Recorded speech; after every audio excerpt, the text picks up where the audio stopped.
वस्ता के तेजी से बदलते हुए हालात के इस नए तज्जिए में खुशामदीद। आज हम समझेंगे कि कैसे अमेरिका, ईरान, इजराइल और लेबनान के दरमियान सूरत हाल एक इंतहाई पेचीदा और ख़तरनाक मोड़ पर खड़ी है। बज़ाहिर ऐसा लगता है कि खामोशी है, सुकून है, लेकिन असल में यह खामोशी किसी बहुत बड़े तूफान का पेश खैमा हो सकती है। तो चलिए सीधा फैक्ट्स पर आते हैं और इन हालात की गहराई को समझते हैं। अब बुनियादी सवाल ये पैदा होता है, क्या मशरिक़ वुस्ता वाकई एक मल्टी फ्रंट यानी कई महाजों पर फैली हुई जंग के दहाने पर हैं? कागज़ों पर तो सीज़फायर के मुआहदे नज़र आ रहे हैं, लेकिन दूसरी तरफ ज़राए मुसलसल फौजी तैयारियों की तस्दीक कर रहे हैं। ये तज़ाद अपने अंदर एक बहुत बड़ा राज छुपाए हुए है। आज के इस एक्सप्लेनर में हम इन 5 अहम पहलुओं पर बात करेंगे। कमज़ोर जंगबंदी, ट्रंप के दावे, माशी खतरात, ज़मीनी हमले का इम्कान और आखिर में साइबर वॉरफेयर का नया महाज। तो शुरू करते हैं पहले मास से, द फ्रेजाइल सीज फायर्स यानी ये कमज़ोर जंगबंदी। सबसे अहम नुक्ता ये नंबर 45 है। हाल ही में अमरीकी महकमा खारजा ने इसराइल और लेबनीज़ हुकूमत के दरमियान जंगबंदी में मजीद 45 दिन की तौसी यानी एक्सटेंशन करवाई है। सुनने में तो ये एक बहुत बड़ी डिप्लोमेटिक कामयाबी और अच्छी खबर लगती है ना? लेकिन कागजी मुआहदे और ग्राउंड रियलिटी के दरमियान बहुत बड़ा फ़र्क है। इसराइल और लेबनान की हुकूमत में एग्रीमेंट ज़रूर हो गया, लेकिन हिजबुल्लाह इस सीज़ फायर को बिल्कुल नहीं मानता। जनूबी लेबनान और बॉर्डर के इलाकों में अब भी झड़पें मुसलसल जारी हैं और वहाँ एफपीवी ड्रोन्स और दीगर नए हथियारों का बाकायदा इस्तेमाल हो रहा है। और इस पूरे मसले की जड़ क्या है? वही इसराइल का सख्त मुतालबा कि हिजबुल्लाह को मुकम्मल तौर पर डिसआर्म किया जाए। इस जिद की वजह से बॉर्डर पर आग लगी हुई है और हाल ही में इन्हीं झड़पों के नतीजे में एक इसराइली फौजी की जान भी चली गई। यानी सीज फायर सिर्फ डिप्लोमेटिक टेबल की हद तक महदूद है, जमीन पर नहीं। अब आते हैं दूसरे पहलू की तरफ, डोनाल्ड ट्रंप के हालिया दावे और उनकी वार्निंग्स। इस अहम कोट पर जरा गौर करें। डोनाल्ड ट्रंप ने एक अमरीकी टीवी इंटरव्यू में एक हैरानकुन इंकशाफ किया। उन्होंने कहा, मैंने पाकिस्तान के कुछ बहुत अच्छे लोगों की दरख्वास्त पर ईरान पर एक फैसलाकुन हमला रोक दिया। वो लोग ईरान के भी बहुत करीब हैं। ये बयान दरअसल इस बात का सबूत है कि पर्दे के पीछे कितनी इंटेंस डिप्लोमेसी चल रही है। एक तबाहकुन फौजी कार्रवाई को रोकने के लिए बैक चैनल्स का सहारा लिया जा रहा है। लेकिन इन कोशिशों के बावजूद एक जबरदस्त डिप्लोमेटिक फ्रस्ट्रेशन भी दिखाई दे रही है। रिपोर्ट्स के मुताबिक ट्रंप ने ईरानी नेगोशिएटर्स के हवाले से शदीद छल्लाहट का इजहार किया और उन्हें नाकाबिले पेशगोई करार दिया।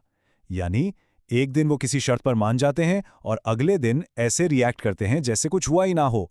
ये डिप्लोमेटिक अनरिलायबिलिटी इस डेलिकेट सिचुएशन में मजीद आग भड़काने का सबब बन रही है।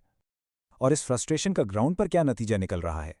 फॉक्स न्यूज़ के मुताबिक हालात बहुत तेज़ी से बदल रहे हैं। अमरीकी एयरफोर्स, नेवी और आर्मी इस वक्त फुल्ली मोबिलाइजेशन मोड में है। अगले 48 घंटे प्रेपरेशन फेज के तौर पर देखे जा रहे हैं और मंडे तक किसी बहुत ही एग्रेसिव स्ट्राइक का विंडो बताया जा रहा है। ये टाइमलाइन सच में काफ़ी सीरियस है। तीसरा महज है मईशत, इकोनॉमिक वार्निंग साइंस। आलमी मार्केट हमें क्या इशारा दे रही है? जैसा कि हम सब जानते हैं, जब भी दुनिया में कोई बड़ा कॉन्फ्लिक्ट आने वाला होता है, मार्केट्स पहले ही रिएक्ट कर देती हैं। ब्रेंट क्रूड ऑयल की कीमत में $3.5 का अचानक इजाफा हुआ और ये $109 फी बैरल तक जा पहुंचा, जबकि ग्लोबल स्टॉक मार्केट्स में डाउन ट्रेंड देखा जा रहा है। तेल की कीमतों का अचानक शूटअप करना इस बात का वाज़ेह इंडिकेटर है कि मार्केट्स आने वाले खतरे को पहचान चुकी हैं। और बात सिर्फ ब्रेंट क्रूड की नहीं है। WTI क्रूड ऑयल में भी $4 का इजाफा देखा गया है, जो अब $105 फी बैरल पर आ गया है। कीमतों का इस तेजी से बढ़ना किसी आम इत्तेफाक का नतीजा नहीं हो सकता। ये सीधा सीधा उस खौफ को जाहिर करता है जो इस वक्त इन्वेस्टर्स के अंदर मुकम्मल तौर पर बैठ चुका है। इन आलमी मार्केट्स की बेचैनी की असल वजह वही डिप्लोमेटिक डेड एंड है। अमेरिका ने ईरान के ताज़ा तरीन प्रपोजल का हर एक नुक्ता मुकम्मल तौर पर रिजेक्ट कर दिया है। अब जब डिप्लोमेटिक टेबल पर हर चीज़ बंद गली में फंस जाए तो तहफ़्फ़ुज़ का एहसास ख़त्म हो जाता है और ग्लोबल इकॉनमी डर का शिकार हो जाती है। अब चलते हैं चौथे मास की तरफ, द ग्राउंड इन्वेजन थ्रेट यानी ज़मीनी हमले का खतरा। आने वाली इंटेलिजेंस रिपोर्ट्स इस बात की वाज़ेह निशानदेही कर रही हैं कि अमरीकी स्पेशल ऑप्स के निशाने पर कुछ बहुत स्पेसिफिक टारगेट्स हैं, जैसे कि खाग आइलैंड, साहिली इलाके और बंदरगाहें, ताकि ईरानी मायशत का गला घोंटा जा सके। इसके अलावा फोर्डो और नतान्स की न्यूक्लियर फैसिलिटीज़ को टारगेट करने का भी शदीद खतरा है, ताकि वहां से एनरिच्ड यूरेनियम को एक्सट्रैक्ट किया जा सके। सबसे हैरानकुन बात यह है कि अमेरिका इसकी ड्राई रन यानी एक खुफिया रिहर्सल पहले ही कर चुका है। रिपोर्ट्स बता रही हैं कि अमेरिका ने अपने एक डाउन्ड पायलट को एक्सट्रैक्ट करने के लिए कोवर्टली ईरान के अंदर तैयारे उतारे, पायलट को बचाया और वापस आते हुए ब्रोकन एयरक्राफ्ट्स वहीं तबाह कर दिए। ईरानी इंटेलिजेंस इसे महज एक मामूली ऑपरेशन नहीं बल्कि आने वाले बड़े ग्राउंड असॉल्ट की पूरी तैयारी मान रही है। यहाँ एक पॉइंट क्लियर करना जरूरी है। इन फौजी कार्रवाइयों की नौयत ब्रॉड इन्वेजन या मुकम्मल ऑक्यूपेशन वाली नहीं होगी।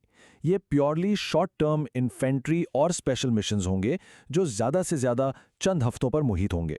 फोकस मुकम्मल कब्जा नहीं बल्कि स्पेसिफिक टारगेट्स को हिट करके एग्जिट करना है।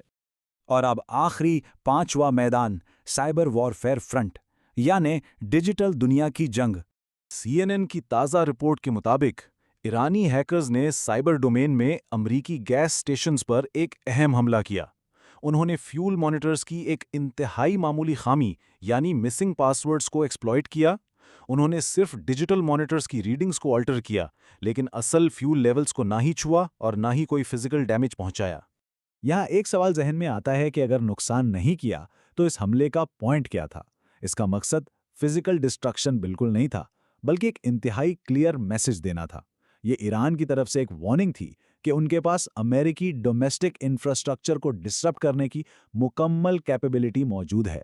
यानी अगर ग्राउंड पर एस्केलेशन होती है तो डिजिटल फ्रंट पर भी तबाही मचाई जा सकती है। तो आइए इस पूरी पिक्चर को समेटते हैं।